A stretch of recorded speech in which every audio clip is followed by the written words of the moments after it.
ese tipo de signos de escritura de épocas megalíticas encontrados en sepulturas megalíticas en plena edad de piedra. Este es el cuadro que nos presenta el director de la tratología, referente a la evolución del fenicio, la evolución del cananeo al hebreo, pero a través del moabita, gramática científica de Paul John y Tadamitsu Muraoka, esta gramática científica de hebreo bíblico que nos menciona acerca de la palabra ibrí. Y quiero que ustedes le presten mucha atención aquí a la palabra ibrí, antes de leer lo que los autores aquí, los lingüistas, nos acaban de proporcionar. Fíjense que aquí aparece la palabra ibrí, Aquí aparece al final una yod, i.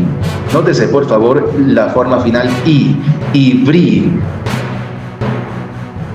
Muy bien. Ahora sí, ahora que ya hemos demostrado que el sustantivo hebreo eber es un adverbio de lugar, es decir, traduce más allá, otro lado. Hemos también demostrado que el sustantivo ibrí, que popularmente lo traducen como hebreo, claramente deriva del sustantivo hebreo eber. Por tanto, esta palabra ibrí, que no se refiere a un idioma, no se refiere a una lengua como también lo hemos demostrado, sino que se refiere a una etnia, a una raza. Esta palabra ibrí posiblemente esté haciendo referencia a que esta etnia, esta raza, es del más allá, es de otro lado, como lo hemos demostrado hace un momento. Y resulta que según la Biblia hebrea, la arqueología, la historia, podemos observar aquí que nos hemos dado cuenta que estos antiguos hebreos, según la Biblia, la historia, la arqueología, ¿qué sucedió? Parece ser entonces que ellos toman la escritura cananea, toman la lengua cananea, pero sucede que los cananeos, los fenicios, los famosos antiguos cananeos o fenicios, al parecer heredan la escritura, por lo menos la escritura, posiblemente de los signos lineales de Huelva, de esos signos del, vamos a llamar por ahora, de los antiguos tartesos. Es decir, los antiguos cananeos que heredan la escritura cananea a los semitas, moabitas, hebreos, edomitas, estos cananeos quiere decir que están tomando una escritura, unos signos de escritura del más allá del mar, cerca del Sheol, cerca del inframundo. Y es entonces como podemos afirmar que los antiguos hebreos tenían una lengua o un tipo de escritura que venía del más allá del mar, venía del más allá de lo que para el mundo antiguo hubiera sido las puertas del Sheol, las puertas del Hades, las puertas del inframundo, es decir, en el sur de las costas de España. Porque resulta, y lo vamos a demostrar aquí en pantalla, lo dijimos en un principio, resulta que las costas del sur de España en la antigüedad eran las puertas del Sheol, las puertas del infierno, eran las puertas del tan conocido Hades. Habían ríos, caminos, cuevas, formas, maneras de llegar al inframundo en el mundo antiguo, así como también se podía llegar al cielo. Recuerden que el cielo en el mundo antiguo, o uno de los cielos en el mundo antiguo, eran las cimas, las cumbres de las montañas, Eso sucede, por ejemplo, en los mitos cananeos con el Baal Tzafón, en los mitos griegos con el Olimpo, que son nevados, son las cumbres, las cúspides. Y esa misma cosmovisión cananea, hebrea, griega, están allí emparentadas. Habían caminos, formas, maneras de llegar incluso al cielo. Nótese, el jardín del Edén, el Gan Eden, tiene caminos que fueron luego custodiados. Así también en el mundo antiguo, para los cananeos, para los griegos, y debo ser un poco insistente con los cananeos, porque los cananeos en los mitos de Baal vemos como hay formas, caminos, playas, etcétera, del inframundo, del infierno. Hay playas, mares, arenas, playas que son las puertas del inframundo del Sheol para poder entrar. Y recuerdo que incluso la diosa Anat visita una de esas playas del infierno del dios Mot, el dios de la muerte, que es equivalente al dios Hades griego. Aquí tenemos entonces en pantalla que había un río llamado Estigia, un río llamado Estigia que te llevaba hacia el tenebroso Tártaro. El Tártaro es uno de los compartimentos del Hades. Recuerden que para el mundo antiguo, el Sheol, el Hades, incluso para la tradición judía en el Nuevo Testamento también, ¿eh? El inframundo, el Sheol, el infierno, se dividía, habían compartimentos. Eso es una tradición o un concepto, una cosmovisión que ha perdurado bastante. Y lo vemos aquí presente. Dice que había un río llamado Estigia que atravesaba una región muy áspera. Allí de la tierra sombría, del tenebroso Tártaro, del Ponto estéril y del cielo estrellado están alineados los manantiales y términos hórridos, pútridos de todos, y hasta los dioses los maldicen. Sigue diciendo aquí, y esto es la teogonía de Hesiodo. Esta es la cosmovisión griega del poeta Hesiodo, donde nos menciona un poco de esa cosmovisión antigua acerca del inframundo, del Sheol, y cómo había un río, Estigia, que vamos a ver más adelante, y estoy mencionando el río Estigia, porque vamos a ver más adelante, rápidamente, muy fácil, que el río Estigia, para algunos historiadores clásicos, el río Estigia estaba ubicado en el sur de España, en Iberia, y eso lo vamos a demostrar más adelante de una forma muy rápida. Aquí aparece entonces, sigue diciendo Hesiodo, allí hay relucientes puertas y un sólido broncíneo vestíbulo natural, asegurado con profundos cimientos. Delante, apartados de todos los dioses, viven los titanes al otro lado o al más allá del tenebroso abismo. Fíjense aquí ya está hablando del otro lado, del más allá del abismo, etcétera. Está hablando del mar, está hablando de un río Estigia que atraviesa una región muy áspera, muy tenebrosa, y está hablando del Tártaros. Está hablando de esa parte del inframundo para la cosmovisión griega antigua. Vemos entonces que hay un río Estigia, hay un río que te lleva al Tártaros, al inframundo. Vamos a ver aquí enseguida en la Odisea de Homero, los cánticos homéricos, en la Odisea. Aquí aparece entonces y dice que cuando hayas atravesado el océano, miren que cuando hayas atravesado el océano y llegues a donde hay una playa estrecha y bosques consagrados a Prosperina y elevados álamos y estériles sauces, detén la nave en el océano de profundos remolinos y encamínate a la tenebrosa morada de Hades. Aquí aparece Plutón, que es la forma romana, pero es Hades.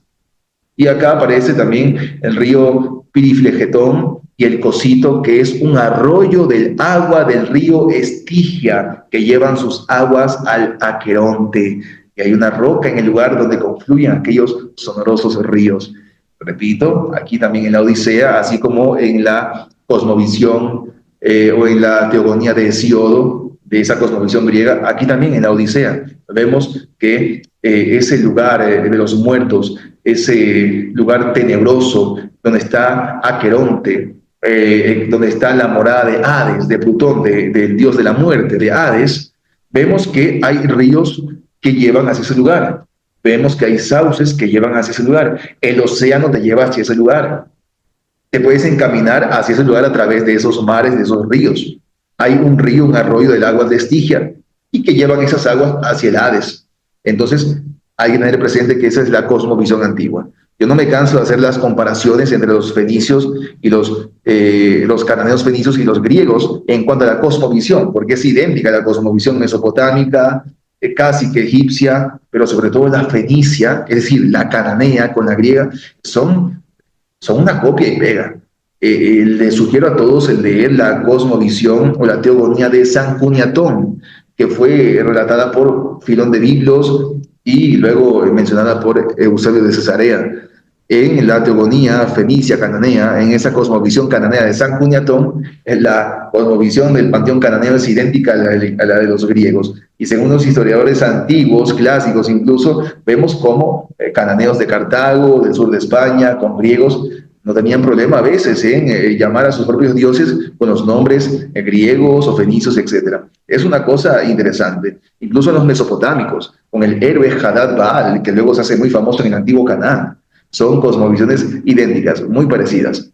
Y así sucede con el tema del cielo o de los cielos y del inframundo, del infierno, es decir, del Sheol, del Hades. La cosmovisión de estos pueblos antiguos, griegos, cananeos, también en cuanto al Sheol, en cuanto al inframundo, en cuanto al más allá, en cuanto al después de la muerte, esa cosmovisión, esas creencias eran exactamente las mismas, eran idénticas. Acá tenemos entonces que en la Odisea se menciona como otra vez está el río Estigia, que lleva sus aguas al Aqueronte, es decir, es un río que te lleva al inframundo, más allá del mar, más allá del océano, atravesando el océano, más allá de las playas, hay pues este inframundo, este Sheol, que está allí la morada de Hades. Seguimos acá entonces, adelante en la peripla fenicia. Esta es una peripla fenicia, cananea fenicia, del siglo IV antes de Cristo, y que luego es traducida por Rufo Pesto Avieno. Esto es conocido como la Hora Marítima, un relato de navegación en las costas del sur de España, sobre todo. Este es un relato cananeo fenicio de la navegación en las costas del sur de España, en estas costas del sur de España, donde vemos que el autor cananeo en esta película fenicia nos menciona que más allá de tales columnas, por la parte de Europa, aquí habla de las columnas de Hércules, ese famoso estrecho de Gibraltar, los habitantes de Cartago, recuerden que Cartago son los fenicios o cananeos, los mismos cananeos asentados en el norte de África, en Túnez, allá en Cartago, Carhadash. Dice que los habitantes de Cartago tuvieron antiguamente caseríos y ciudades.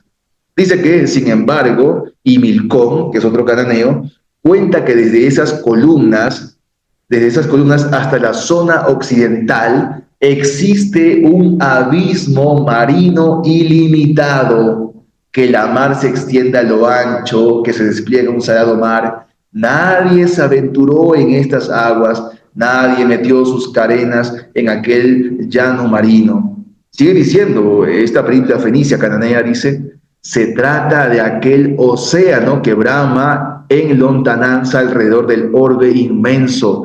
Ese es el mar más grande. Este abismo marino rodea las costas.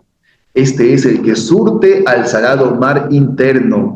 Este es el progenitor de nuestro mar. Acá vemos, en cambio, sigue diciendo esta película fenicia cananea, dice, por otra parte, una urchilla copiosa rebosa sobre el abismo marino y el oleaje es aquí neutralizado por esta ova. Las bestias nadan violentamente por medio de todo el ponto y un pánico intenso mora en esas aguas a causa de los monstruos. Dice el cartaginés Himilcón, este cartaginés es un cananeo del norte de África, fenicio Himilcón, refirió en tiempos pasados que él había contemplado y comprobado personalmente en la superficie del océano. Repito, hermanos, esto es un relato de la navegación fenicia cananea en las costas del sur de España, y aquí lo menciona más allá de las tales columnas de Hércules.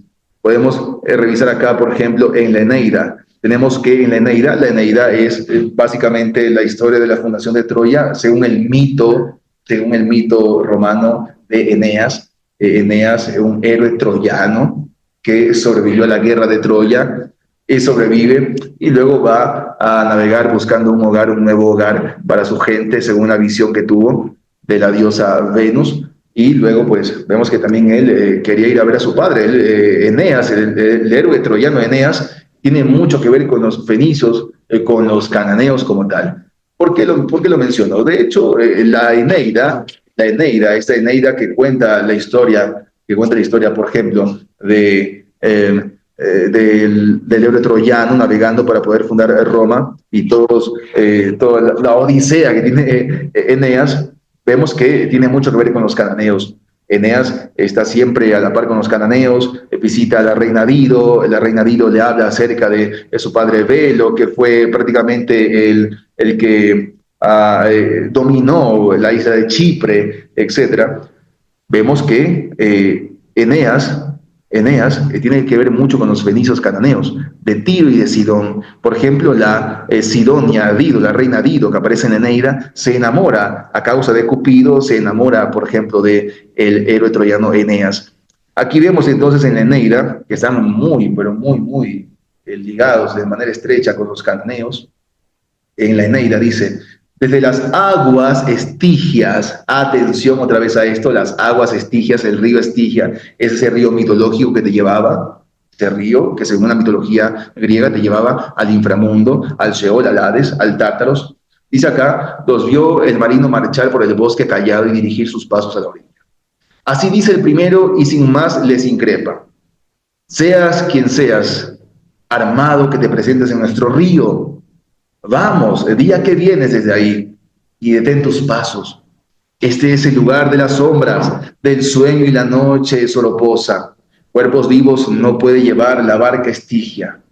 Tampoco me alegré de recibir a Alcides en mi lago cuando bajó, ni a Teseo y Pirito, aunque hijos eran de dioses y de fuerza invencible. Aquel vino a encadenar con su mano al guardián del Tártaro. Habla acerca de Teseo, habla también acerca de Pirito. Era un rey, el rey Pirito, que quedó prácticamente encerrado en las moradas de Hades, en el Sheol. Quedan allí encerrados. ¿Por qué hace referencia a esto el autor de la Eneida? Porque Teseo, por ejemplo, fue un héroe griego que fue el que mató al Minotauro, pero que también va hacia el Tártaros, va hacia el Sheol, porque habían caminos, cuevas, ríos que te llevaban hacia el Sheol. También vemos incluso cuando Heracles baja al inframundo, le tocó irse por una cueva que era un conducto que te llevaba hacia el Sheol, hacia el Hades, porque en el mundo antiguo, repito, tenías caminos, formas, maneras de llegar al inframundo o al cielo también, hacia el cielo, por ejemplo. Entonces, vemos que aquí en la Eneida se menciona otra vez las aguas Estigias, el río Estigia. Atención a esto, ¿no? Que vamos a ver aquí enseguida que el río Estigia, las aguas de la Estigia, están ubicadas en el sur de las costas de España, en el antiguo Tartesos, en la región de los antiguos Tartesos, de Tarsis. Aquí aparece, por ejemplo, Silio Itálico en la guerra púnica. Vamos a ver acá Silio Itálico menciona habla acerca del tema de Escipión el Africano. Escipión el Africano fue el que se enfrentó contra el cananeo Aníbal Barca. Miren qué tan ligadas están estas cosmovisiones, estas creencias, estas guerras, estas alianzas, siempre con los cananeos. Qué imagen, qué poder presentaron los cananeos en el pasado, tanto de haber creado imperios como los cartagineses, como Cartago Nova en el sur de España, etc. Aquí Silio Itálico está hablando acerca de Escipión el Africano. Escipión el Africano fue el que destruyó o le ganó la guerra al cananeo fenicio Aníbal Barca, general cananeo fenicio de Cartago, Gar-Hadash, en el norte de África. Y aquí tenemos entonces el relato de Escipión el Africano, cuando, según Silio Itálico, pues se presenta ante una sacerdotisa. Y esta sacerdotisa menciona varios temas, entre ellos, por ejemplo, dice: a continuación, en un lugar más retirado, resplandeciente al abrirse la noche, reluce la puerta que, a través de un sendero oculto en la sombra, conduce a los campos elíseos. Yo he mencionado varias veces los campos elíseos porque es básicamente como el jardín, como el lugar del paraíso, es el lugar donde los muertos y los justos llegaban. Cuando pasabas más allá del mar, cuando pasabas las columnas de Hércules, el estrecho de Gibraltar, eso que por tradición, esas columnas, esas islas que tú pasabas y luego podías caer en el Sheol, en el inframundo. Cuando pasabas más allá del mar, en ciertas playas, en ciertas indicaciones, podías llegar también al campo elíseos.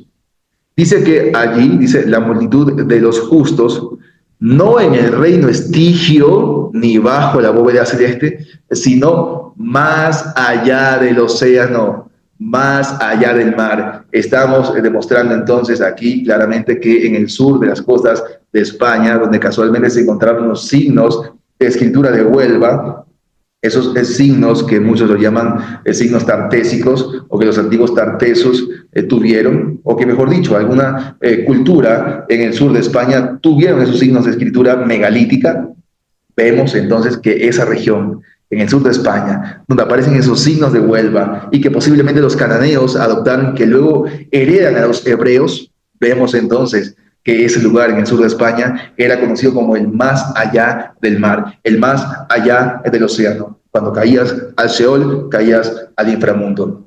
Atención aquí a lo que vamos a ver enseguida, porque quiero que ustedes le presten mucha atención a este tema que vemos aquí en pantalla, y con esto culminamos para darle entonces la cobertura al doctor Alberto Portland, que nos va a ofrecer en una entrevista que le hicieron, nos va a ofrecer y nos ofreció a todos un poco acerca de la cosmovisión antigua del sur de España, que para el mundo antiguo esas costas del sur de España, pasando las columnas, pasando Tarifa, esas costas, llegabas al más allá del mar, al más allá de los griegos, de los fenicios, al Sheol, al inframundo. Aquí entonces tenemos, por ejemplo, a Estrabón, al historiador Estrabón, citando al poeta Posidonio de Apamea, donde dice que el poeta, que tenía efectivamente información sobre tantas expediciones a los confines de Iberia, atención,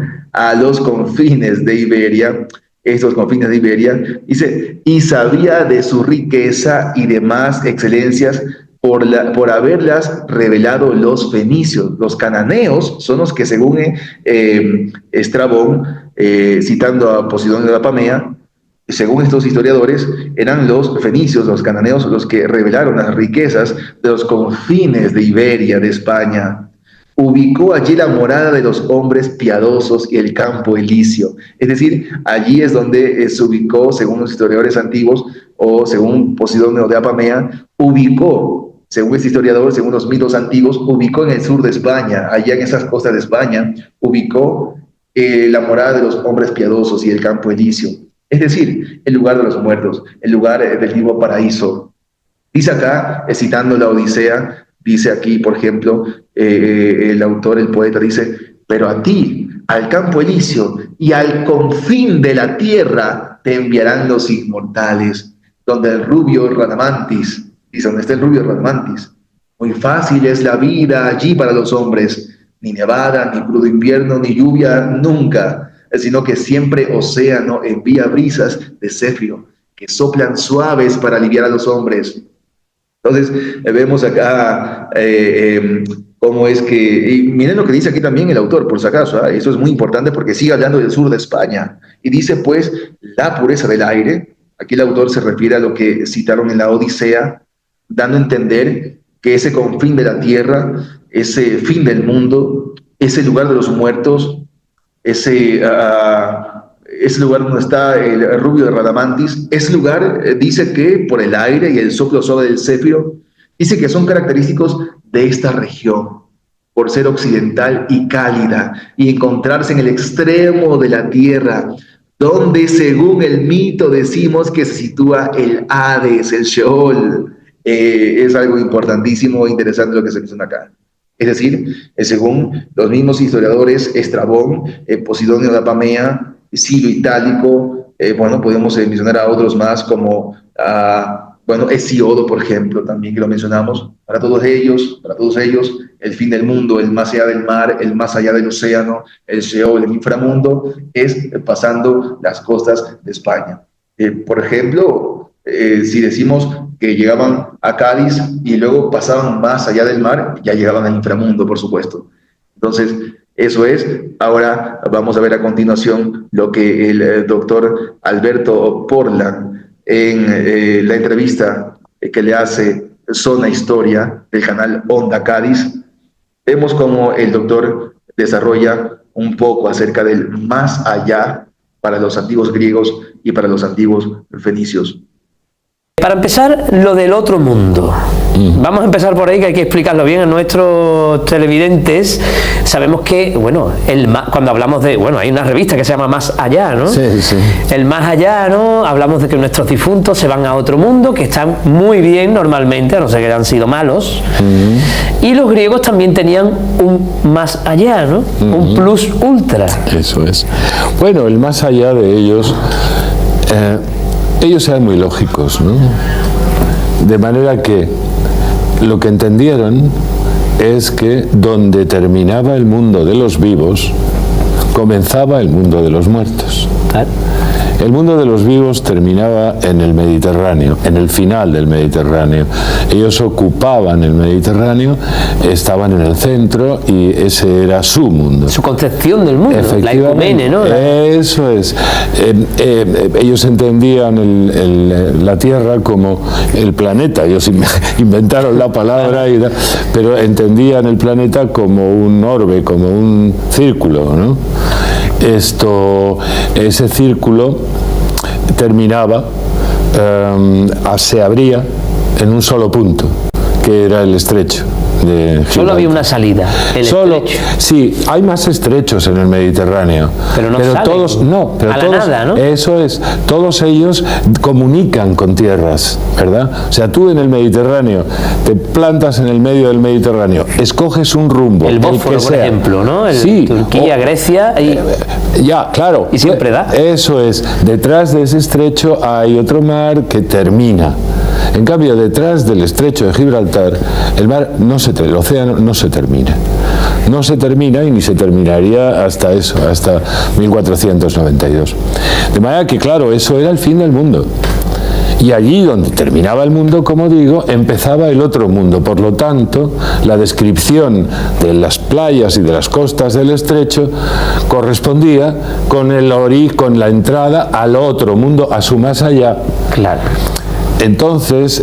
o sea, es decir, para que nos entiendan, al explicar lo que vamos a explicar después del estrecho, para un griego de la época estaríamos explicando el paraíso, ¿no? Esa concepción, el más allá, el país donde van a parar los muertos. Buenos y malos, ahora diferenciaremos las zonas. Malos, efectivamente. Pero para que vean la relación de lo físico con lo mitológico, pero para ellos cruzar el estrecho era como cuando se muere hoy día una persona, va al otro mundo. Al otro mundo, sí. Una concepción un poquito rara, pero hay que tenerla en cuenta. Bueno, ya te digo, solo relativamente rara, ya que si no hay mundo, ya no se puede seguir. Hay que ponerse en la mente. Donde se entra es en el otro mundo. Bien. ¿Y qué van a encontrar? Pues eso lo dice Homero, claro.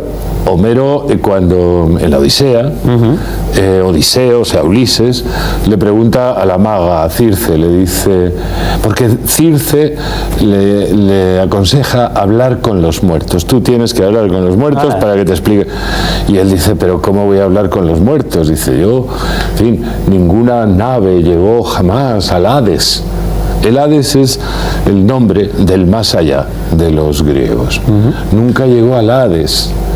Entonces, Circe, la maga, le despacha con gran facilidad, no tiene ninguna dificultad. Mira, cuando llegues al océano, encontrarás una playa muy larga y muy llena de arena. Acércate, llega hasta el extremo, deja allí el barco, o sea, atraca allí el barco o zondea allí el barco y dirígete a la oscura morada de Hades. Se lo está diciendo como el que va, mira, al supermercado, está en no sé dónde, Efectivamente, ¿no? Efectivamente.